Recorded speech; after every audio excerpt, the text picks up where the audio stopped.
చూసారా వీడు బిర్యానీ కోసం ఎంతకు తెగిచ్చాడు. బిర్యానీ కోసం నా చేయి కొరుకుతున్నాడు. ఇంకేం చేస్తాం, వచ్చేసాం. ఇంకా రాగానే ఆర్డర్ అయితే ఇచ్చేసాము. మా అమ్మ కింద గ్రిల్ చికెన్ చూసేసి గ్రిల్ చికెన్ అని చెప్పింది. అందుకే మేము ఇది ఆర్డర్ చేసాము. మా అమ్మ చలికి వణుకుతుందన్నమాట. అందుకే మూలకు పోయి కూర్చుంది. నాకు సంబంధం లేదన్నట్టు. అక్కడ ఏసీ రావట్లేదంట, అందుకే మంచిగా కూర్చుంది. ఇప్పుడు ఫస్ట్ రోటీ చికెన్ తందూరి అయితే చెప్పుకున్నాము. అది తినేసే లోపు బిర్యానీ కూడా ఆర్డర్ ఇచ్చుకున్నాము, మటన్ బిర్యానీ. ఇక మా అమ్మ అసలు బిర్యానీ జోలికి వెళ్ళదన్నమాట. అందుకే ఇక మేమందరం అయితే ఒక పట్టు పట్టేసేసాము. మా బబ్బులు చూడండి ఎంత బిజీగా ఉన్నాడో. ఇక్కడ మా అమ్మ చూడండి ఆనియన్స్ చూపిస్తుంది మీకు. ఇక్కడ చూసారు కదా, మా ఓడైతే అస్సలు పట్టించుకోవట్లేడు. చాలా సీరియస్గా ఉన్నాడు అనమాట.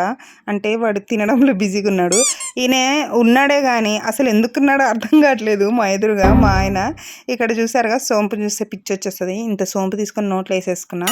ఇక్కడ మా బబ్బులు కూడా చూసారా, తన 2 చేతులు జోబులో పెట్టుకొని అయితే ముందుకెళ్తున్నాడు.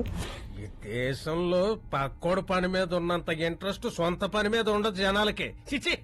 నా పర్ఫార్మెన్స్ కనుక మీకు నచ్చినట్లయితే లైక్ చేయండి, షేర్ చేయండి, కామెంట్ చేయండి అండ్ సబ్స్క్రైబ్.